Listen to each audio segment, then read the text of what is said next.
$1 million. For decades, that number meant one thing. You made it. Retire. Relax. You're set. So why are so many 65-year-olds reaching that milestone and still feeling like they're standing on the edge of a cliff? Maybe you've already hit the number. Maybe you're getting close. But underneath all of it is a much bigger question. Not, is $1 million enough? It's this. What if I make one decision that I can never undo? That's the question almost nobody talks about. And by the end of this video, you won't need my opinion or some stranger's rule of thumb. You'll know exactly how to answer it for yourself, using your numbers, your life. But first, let's deal with the number everyone's so obsessed with. Here's something almost nobody tells you. The average retirement account balance for households between 65 and 74, around $200,000. The median 401k balance for people 65 and older, just over $70,000. So if you're sitting there with $1 million feeling like you're somehow behind, somehow not ready, somehow the exception who hasn't figured it out yet, you're not behind. You're ahead of almost everyone. So why doesn't it feel that way? Here's the uncomfortable truth. $1 million was never a scientific number. Nobody ran the math and landed on it. It became the number because it sounds big. It's round. It's the amount that used to mean you'd made it, back when $1 million actually meant something different than it does today. It's a cultural number, not a financial one, which means being ahead of everyone else doesn't automatically mean you're safe. So what actually determines safe? To answer that, you have to stop asking, how much do I have? And start asking a completely different question. It's not about the size of the pile. It's about the size of the pile compared to what you spend. That's it. That's the whole reframe. There's a rule of thumb financial planners use for this. Take what you spend every year, divide it by what you've saved, and that percentage tells you far more than the total ever could. It's called the 4% rule. We'll come back to it later and to why some experts think it's outdated. But for now, just sit with the reframe, because it means the real question isn't, is $1 million enough? It's enough for what? So what does spending actually look like at 65? Turns out almost nobody gets this part right. Take two people, both retired at 65, both with exactly $1 million. The first couple, we'll call them the planners, live in Ohio. Their house is paid off. They spend about $65,000 a year. Between their savings and Social Security, they're not just fine. Retirement for them is almost boring in a good way. The second person, we'll call him the unlucky executive, retired in California with that same $1 million, except he's still got a mortgage. Same number on paper, completely different math underneath it. We'll come back to his story, because what happens to him is one of the most important lessons in this entire video. Here's the plain truth people don't like hearing. It depends almost entirely on your annual expenses. Spend $40,000 a year, you're probably fine. Spend $100,000 a year, you're probably not. It really is that simple. Except it isn't quite, because most people assume their expenses will drop once they retire. And for a while, that might even be true. But then travel happens, hobbies happen, grandkids happen. Financial planners actually have a name for this. They call it the retirement smile, because spending often dips in the middle years and then rises again, first from lifestyle, later from healthcare. So expenses aren't a fixed number. They're a moving target. But expenses are only half the equation. There's a second paycheck almost everyone underestimates or forgets about completely. It comes from the government, and it changes everything. Most people run their retirement math using their portfolio alone, as if Social Security doesn't exist. But the average retired worker gets about $1,907 a month. At full retirement age, the maximum benefit is closer to $3,822 a month. For a couple, that can mean an extra $45,000 or more a year showing up automatically for the rest of your life. no matter what the market does. And it's not just about the dollars. Researchers who study retirement satisfaction have found something interesting. Retirees who get guaranteed income, whether from Social Security, a pension, or an annuity, tend to report being happier than retirees with the exact same net worth who are simply withdrawing from an investment account. Same money, different feeling. There's a psychological difference between a paycheck and a pile. We'll come back to that. So let's say your Social Security plus your portfolio adds up to something like $85,000 a year. That sounds workable almost anywhere, except it isn't. Where you live can quietly cancel out everything you've done right. Go back to those two people with $1 million each. Same income, same Social Security, same $85,600 a year, roughly speaking. One of them lives comfortably, low cost of living, paid off home, manageable property taxes. The other is stressed, watching the account shrink faster than planned, high cost of living, a mortgage, high property taxes, expensive health care premiums. The same amount of money makes one person comfortable for 30 years and makes the other person broke within a decade just because of the zip code attached to it. So is the answer just move somewhere cheap? Not so fast, because there's a cost that doesn't care where you live. It shows up whether you're in Ohio or Manhattan, whether your cost of living is high or low. It's the one expense almost everyone researches the least, and it's about to become the most important part of this entire video. It's not inflation, it's not taxes, it's health care, and what it actually costs is probably nothing like what you think. Here's the number that stops most people cold. A healthy 65-year-old couple retiring today can expect to spend somewhere around $315,000 on health care over the course of retirement, out of pocket. That's not a worst-case scenario. That's the average estimate from Fidelity's own research. And here's the part that catches people off guard even more. That number doesn't include long-term care at all. So where does the confusion come from? Mostly from one sentence people have heard their whole lives. Once you hit 65, Medicare takes care of it. It doesn't. Not entirely. Medicare isn't free. There are premiums, there are deductibles, there are gaps, dental, vision, hearing, and almost all custodial long-term care simply aren't covered. Most retirees end up paying for a supplement or an advantage plan on top of Medicare itself, and even with that, the premiums alone can run several $100s a month before a single doctor's visit. None of this is meant to scare you. It's meant to explain something simple. Healthcare isn't a line item you budget once and forget. It's closer to a second mortgage that follows you for the rest of your life, one that tends to get more expensive exactly when your body needs it most. And here's the part that connects back to everything we've already covered. Remember the planners with their paid-off home and their manageable $65,000 a year. Even they have to build this in. Healthcare doesn't care how disciplined your spending has been. It shows up regardless of your zip code, your mortgage, or your Social Security check. So if healthcare is one hidden layer, and there's another one sitting right underneath it, one tied not to what you spend, but to how you take your own money out. Because here's something almost nobody realizes until it's too late. A withdrawal isn't the same thing as income in your pocket. If most of your savings sits in a traditional 401k or IRA, every dollar you pull out gets taxed as ordinary income, the same as if you were still collecting a paycheck. And it doesn't stop there. Depending on how much you withdraw, up to 85% of your Social Security benefit can become taxable too. There's an even sneakier version of this. It's called IRMAA, the Income-Related Monthly Adjustment Amount.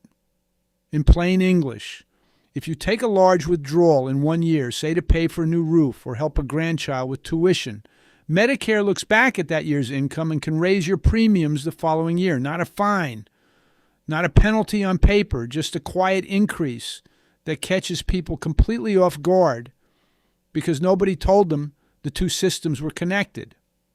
Some retirees get ahead of this with something called a Roth conversion, gradually moving money from a traditional account into a Roth account during lower income years, paying some tax now at a lower rate. So future withdrawals come out tax-free later. It's a tool, not a rule, not something to decide from a video, but it's worth knowing it exists.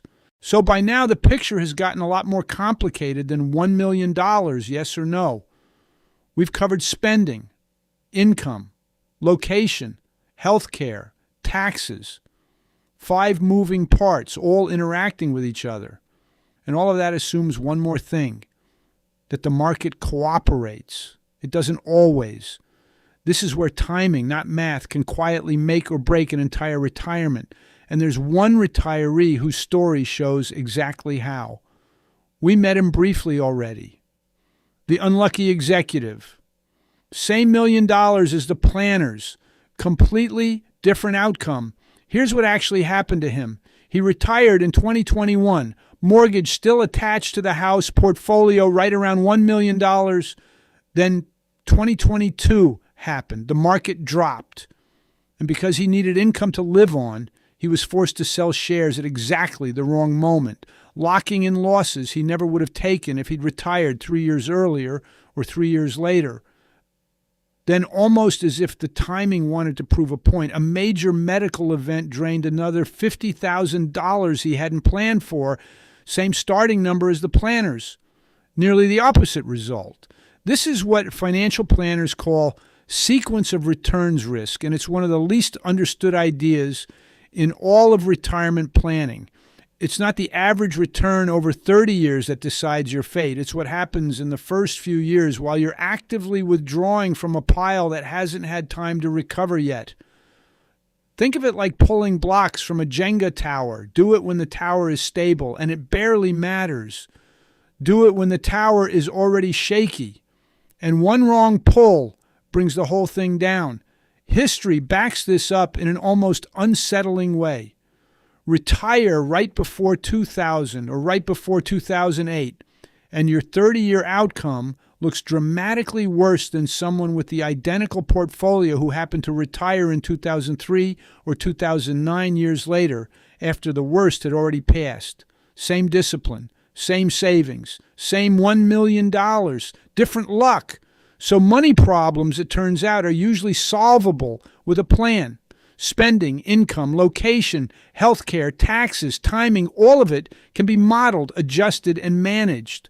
But there's a risk that shows up in retirement that has nothing to do with money at all. And it might be the one people are the least prepared for. Because the hardest part of retirement often isn't the math. It's what happens the Monday morning after you stop working. Picture it for a second. No alarm, no commute, no inbox waiting for you. For about 2 weeks, that feels like winning. Here's the part that connects directly back to something from earlier, the danger zone, the sequence of returns risk. Remember the Jenga tower and how pulling blocks matters most while it's still shaky. A part-time income in those first few years does something quietly powerful. It shrinks how much you have to pull from savings exactly when the portfolio is least able to absorb it. It's not just a psychological bridge, it's a financial one too. So the mental and the financial risks turn out to be more connected than they first appear. Purpose isn't just a nice to have on top of a solid plan. Sometimes it is part of the plan. Which brings us back to where this video actually started. Because by now, you've probably noticed something. This was never really a video about whether $1 million is enough. It's been a video about all the ways that question is the wrong one to ask. So let's finally deal with the debate everyone expected at the beginning, fairly, without picking a winner. Because both sides of it are right, just not for everyone. $1 million is nowhere near enough. True, if you're carrying high expenses, living in an expensive city, managing declining health, or facing a retirement that could stretch 35 or 40 years.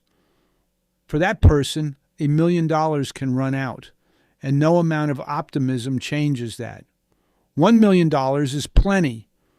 Also true, if your expenses are modest, your home is paid off, Social Security covers a meaningful share of your spending, and your habits are disciplined. For that person, $1 million isn't just enough. It's abundant. Both of these people exist. Both of them are watching this video right now, and both of them are right about their own situation. What's not right is the advice that tries to collapse both of them into one rule. Just follow the 4% rule, a reasonable starting point, not a guarantee. Even the researchers most associated with it have said as much over the years. Retire immediately, sometimes driven by real readiness, sometimes just by exhaustion. Keep working forever, sometimes driven by real necessity, and sometimes, like the board engineer almost did, just by fear wearing a financial disguise. None of these are answers. They're guesses dressed up as certainty. So if there's no universal rule, no magic number, no rule of thumb that applies to everyone equally, what's actually left? Just one thing. The only question that ever really mattered, the one you can finally answer for yourself using your numbers, your health, your city, your habits, and your version of purpose. Here's exactly how to ask it. Forget the spreadsheet for a second. Forget the percentages, the acronyms, the debates. Here's the question, stripped down to one sentence. Take your annual spending. Subtract your guaranteed income. What's left is what your portfolio actually has to cover. That's it. That's the entire video compressed into one line. Not, do I have $1 million? Not, what does the internet say the number should be? Just what's left over, and can your savings carry that weight for as long as you might live? Let's actually run it. Say your household spends $80,000 a year. Social Security brings in $45,000 of that, guaranteed, no matter what the market does. That leaves $35,000 a year your portfolio has to produce. On $1 million, that's a 3.5% withdrawal rate, comfortably inside the range most planners consider sustainable, not because a rule says so, but because the math says so, for your numbers, not someone else's. Change one input, and the whole picture shifts. Add a mortgage, add a move to a higher cost of living state, add a health scare that pushes healthcare spending higher than expected. Suddenly, that same $1 million is covering $60,000 a year instead of $35,000, a 6% withdrawal rate. That's not the same retirement anymore. Same starting balance, completely different level of risk. This is why the planners and the unlucky executive never should have been compared on their $1 million in the first place. They should have been compared on this number. What's left after guaranteed income covers what it covers. One of them had almost nothing left to pull. The other had almost everything riding on the portfolio at exactly the wrong moment in the market. Once you see it this way, you can't unsee it. The framework doesn't just apply to strangers in a video. It applies to you tonight with your own numbers. But here's what almost nobody does with this framework once they have it. They treat it as a single calculation. One number calculated once at 65 and never touched again. That's a mistake, because your situation isn't static and neither is the market. The smartest retirees don't chase certainty. They build flexibility instead, a plan that can absorb a bad year, a health surprise, a decade of unexpected inflation without unraveling. That means revisiting the number every year, not just once at the start line. It means having a plan for what to cut if markets turn against you early, the way they did for the unlucky executive. It means knowing in advance which expenses are truly essential and which ones bend. Because a plan that only works if everything goes right isn't really a plan. It's a hope. And that raises the very last question this video hasn't answered yet, the one hiding underneath all of it. If you build a plan flexible enough to survive the worst-case scenario, what happens if the worst case never comes? What if you do everything right, save carefully, spend conservatively, protect the downside for 30 years, and the market cooperates, your health holds, and you reach 85 having barely touched the pile you were so afraid to spend. That's not a hypothetical. It happens to a huge number of careful savers, and it turns out to be its own kind of problem, one nobody warns you about because it looks nothing like failure. Here's the strange part. Nobody throws you a party for this one. There's no headline for the retiree who did everything right and never ran out of money. No cautionary tale gets written about the couple who saved too carefully. And yet, researchers who study retirement spending keep finding the same quiet pattern over and over. Most retirees spend less each year than they safely could, sometimes far less. And the gap tends to widen, not shrink, as they get older. Think about what that actually means. 30, 40 years of discipline, skipped vacations, delayed splurges, all of it in service of a future self who, it turns out, is sitting on a pile of money they're too afraid to touch. That's not security. That's a different kind of risk, just one that doesn't show up on a bank statement. Ask the planners from Ohio how this feels 10 or 15 years into retirement, and you'll hear a version of the same thing a lot of careful savers eventually say. The portfolio never went to zero, so neither did the fear. The number that was supposed to buy them peace of mind just never fully did. Why does this happen to people who, by every measure, succeeded? Partly, it's math nobody explains well. A withdrawal rate that felt terrifying at 65, pulling from a portfolio that has to last 30 years, often looks completely different at 75, once a decade of growth and shrinking life expectancy have quietly changed the equation. The percentage that once felt reckless can become conservative, and almost nobody updates the number in their head to match. But mostly, it's psychological. The habit of not spending is the same habit that got them here. It's very hard to spend 40 years training yourself to save and then flip a switch on your 65th birthday and start spending freely. The instinct doesn't know the goalpost moved. There's a name some financial writers have started using for this exact problem, the idea that the real risk isn't dying broke, it's dying with a life half lived and a bank account nobody needed that large, not a warning to blow through savings recklessly. A warning that safe and small aren't the same thing, and that the version of you at 85 healthy enough to actually enjoy the money is not guaranteed to still exist at 95. Here's what makes this so uncomfortable to sit with. It's the mirror image of everything this video has covered so far. Underspending doesn't wreck a retirement the way a market crash or a health crisis can. It just quietly steals years nobody gets back. So now there are two failure modes sitting side by side. Run out too soon. And the ending is obvious. Never let yourself spend it all. And the ending is just quieter. Same regret, different shape. Which means the framework this whole video has been building toward can't only answer, will my money last? It has to answer a second question too, one almost nobody asks out loud because it feels almost embarrassing to say. Not can I afford to retire? Can I afford to actually enjoy it? That's where all of this finally comes together, the spending, the guaranteed income, the health care, the sequence risk, the identity, and now this, one framework built to answer both questions at once. Here's what it looks like when you put every piece on the table.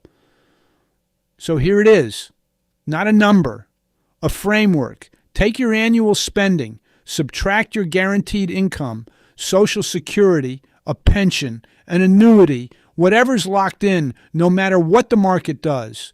What's left is what your portfolio actually has to cover. That's the math side. But you've watched enough of this video by now to know the math side was never the whole story, because that same leftover number has to survive your zip code. It has to survive health care, which doesn't care how disciplined you've been. It has to survive the tax rules nobody explains, the ones that quietly decide whether a withdrawal is really the size it looks like on paper.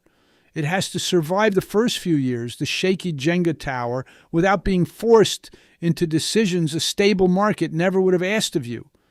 And it has to survive you, your identity, your Monday mornings, your reasons for getting up. 5 moving parts, 1 framework, not a verdict. Run the planners through it, and it's obvious why their retirement felt boring in the best sense: paid off home, modest spending, strong guaranteed income, a buffer big enough to absorb bad years without panic. Run the unlucky executive through it, and it's just as obvious why his identical $1 million didn't behave the same way, same framework, different inputs, different outcome. Not bad luck dressed up as bad math, just bad timing, meeting a plan that had no slack in it. That's the thing about a framework instead of a rule. It doesn't promise anyone a specific ending. It just tells you, honestly, what you're working with. And here's where this video has one more turn left in it, because there's a version of success here that doesn't feel like success at all.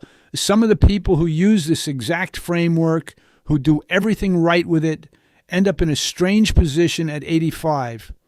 Portfolio barely touched, decades of caution behind them, and no crisis to show for it.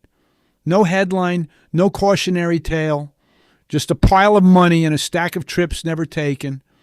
There's a phrase for this floating around in financial writing now, not a warning to spend recklessly, but a warning that being financially secure and being afraid to actually live off it are 2 very different things.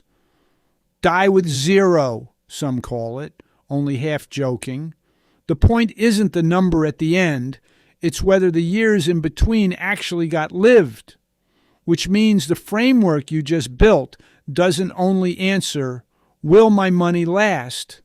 It has to leave room for the other question too, the one about whether you'll let yourself use it. So the real work isn't watching this video, it's sitting down tonight with your own spending, your own guaranteed income, your own city, your own health, and running the numbers yourself, not once, but as something you revisit every year, the way the smartest retirees already do. Because there's one more piece to this that nobody's mentioned yet, a simple step-by-step way to actually do this exercise on paper in about 10 minutes without needing an advisor or a spreadsheet degree. That's next, all right? 10 minutes. Paper and a pen or your notes app, whichever you actually trust yourself to keep open. Here's the exercise.